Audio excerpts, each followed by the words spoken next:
Yo empiezo por decir que yo no debo nada, pero sí temo mucho, como dijo Yolanda Ruiz, la periodista, otra de las chuzadas y de las espiadas en una reciente columna. Porque en el país hay suficiente documentación, suficiente historia de que este tipo de amenazas generalmente conducen no solo a entrampamientos judiciales o este tipo de operaciones de espionaje no solo conducen a entrampamientos judiciales, sino que a veces también terminan en el asesinato político, en el magnicidio político, ¿no? Aquí hay miles de casos, aún todavía en la impunidad, ¿no? Pero además quiero llamar la atención sobre lo siguiente, señor ministro, estimados colegas, los colombianos que nos siguen. Este tipo de operación que no sabemos todavía si sigue en marcha, si todavía se está adelantando, está acompañado también de la aparición de amenazas bajo el rótulo de las águilas negras a lo largo y ancho del país. Desde que apareció la primera amenaza de águilas negras, han aparecido más de 550 amenazas, desde el Amazonas hasta la Guajira, desde Arauca hasta el Chocó. No se conoce un frente armado territorializado de las águilas negras. Y las amenazas tienen un discurso de extrema derecha, un discurso político totalitario, un discurso claramente fascista. ¿Contra quiénes? Contra muchos de los que aparecemos en esas carpetas del ejército. O casualidad, imagínense ustedes, que yo, por ejemplo, he recibido o he estado en la lista de 5 amenazas de águilas negras en el último año, mientras es presidente el doctor Iván Duque. No estoy diciendo que él sea digamos, cómplice o tenga algún nivel de responsabilidad en ese asunto, pero es en su gobierno que está ocurriendo esto. Y eso es una restricción al ejercicio de la oposición política. Segundo, señor presidente, yo quiero recoger los nombres que mencionó el señor ministro de Defensa sobre los otros chuzados, por una razón elemental, porque es que esos que son o que tienen relación con el ejército, estos tipos que nos están siguiendo y espiando, los relacionan conmigo. No sé por qué razón. Eso además me llena de mucho temor.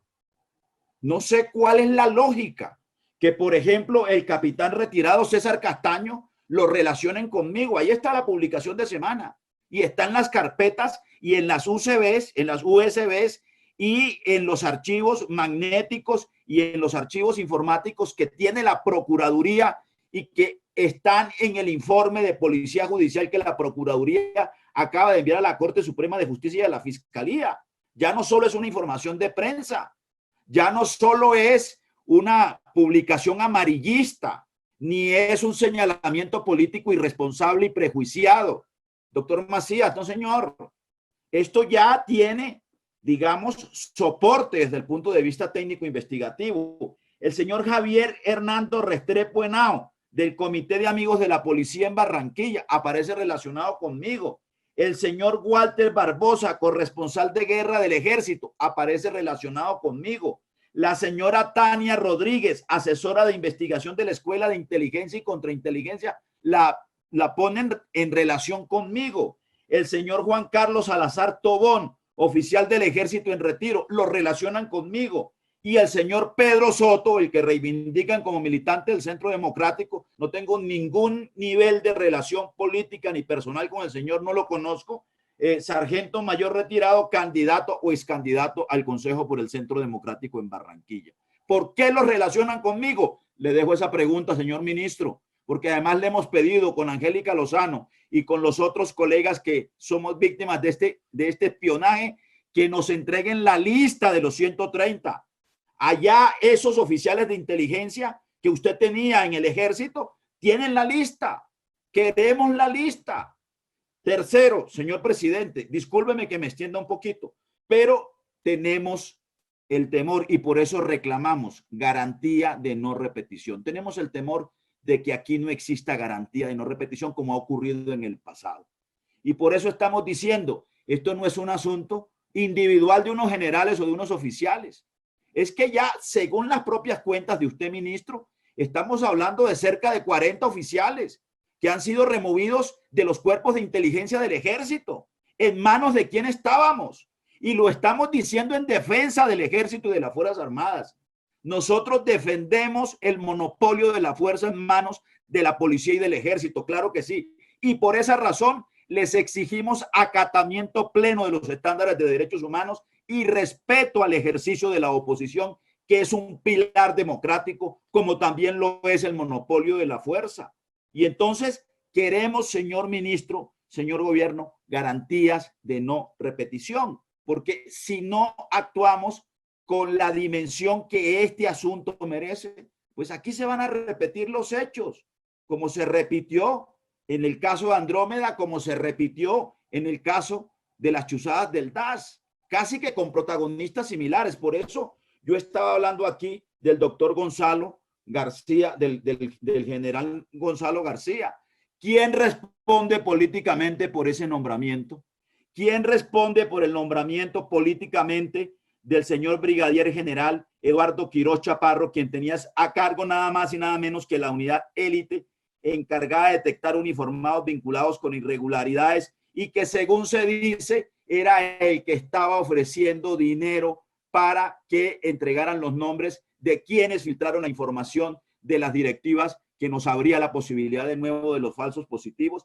¿Quién asume esa responsabilidad política? ¿Quién responde políticamente por el nombramiento del señor coronel Milton Eugenio Rosso Delgado, comandante del batallón de ciberinteligencia, que según la revista Semana y la fuente de revista Semana era uno de los encargados de pagarle, entre otros, a un supuesto periodista muy conocido por tener procesos judiciales de violencia contra mujeres, etcétera, para que publicara noticias falsas? Y además, señor ministro, entiendo que uno de sus abogados y ahora el abogado al que le ha delegado el señor expresidente Uribe, una de las demandas que va a entablar o que ha entablado, es el dueño de ese portal periodístico.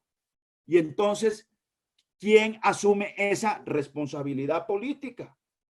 Aquí necesitamos establecer cuáles son las conexiones políticas de esos oficiales. ¿Quién ordenaba? ¿Quién ordenaba? ¿Quiénes sabían? Y además de eso, ¿quiénes recibían y quiénes recepcionaban y con qué propósito político este asunto? Porque este no es un problema solo disciplinario, este no solo es un problema penal, este es un problema político central de la sostenibilidad y de la calidad de la democracia colombiana. Y termino con esto, señor presidente, deme un minuto. Señor ministro, usted ha dado una ruta de tiempo de sus actuaciones y de las actuaciones del gobierno, y se le agradezco. ¿Sabe por qué?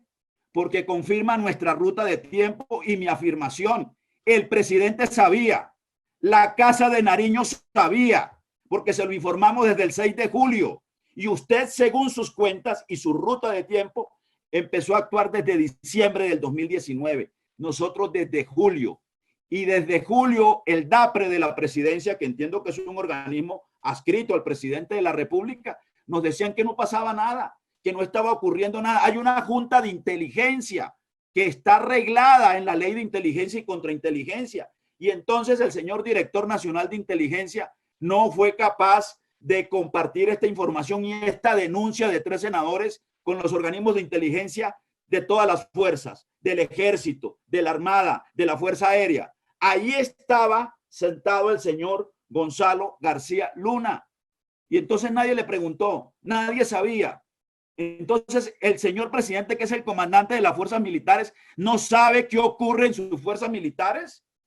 Por favor, eso es la responsabilidad política que nosotros estamos reclamando. Usted, señor ministro, y el anterior ministro de Defensa tampoco sabían, tampoco se enteraban de lo que ocurre con sus fuerzas y con su aparato de inteligencia, que, como ustedes lo han dicho, es fundamental en todo Estado democrático para poder investigar a los verdaderos enemigos de la democracia. A mí no me pueden considerar un enemigo porque defienda el acuerdo de paz. A mí no me puedan considerar un enemigo porque controvierto con el doctor Macías o con la doctora Paola Holguín o con los del Centro Democrático o porque ejerza la oposición política. Repito, a mí me chuzaron en el 2003 los del DAS. El mismo señor García Luna me chuzó y me interceptó mis correos electrónicos y mis teléfonos. ¿Y sabe por qué? Porque era director de la Corporación Nuevo Arcoíris. porque trabajaba por los derechos humanos, porque trabajaba por la paz. Ese es el delito político que aún sigue existiendo en la mentalidad de muchos oficiales. Y yo quiero terminar con esto, y ahora sí le prometo, señor presidente, que cierro esta intervención. Díganme con qué responsabilidad política van a nombrar a los que van a sustituir a todos estos miembros de los cuerpos de inteligencia. ¿Cuál va a ser el criterio? ¿Va a haber alguna responsabilidad política en ello?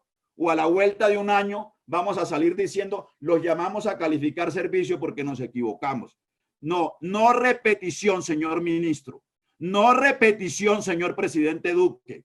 No repetición, señores del Centro Democrático. Eso es lo que elementalmente reclamamos desde la oposición. Gracias, presidente.